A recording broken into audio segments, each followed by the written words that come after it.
yamɓe jeeɗiɗi silmaji capantati woni Dakar lamorde Sénégal waktuji ɗiɗi fawi hen to Paris lamorde France. Amadou Barouba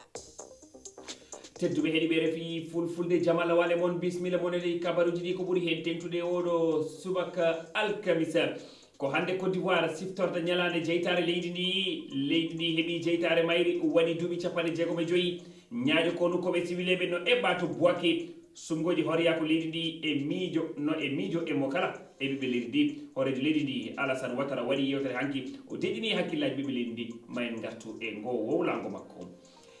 ganano e sunare gila hanki sunare caggal nde laana ndi woka saami yimɓe jeetata no wonno e makka no tawa e ɓen Edouard Oman Boama jagorɗo halfinaɗo konu e Ibrahima Mourtala Mohamed jagorɗo halfinaɗo nden e tari ndi ɓe ɗiɗon foof ɓe maayi tawti jeegom woɓɓe ɓe woni jeetato e oɗo accident.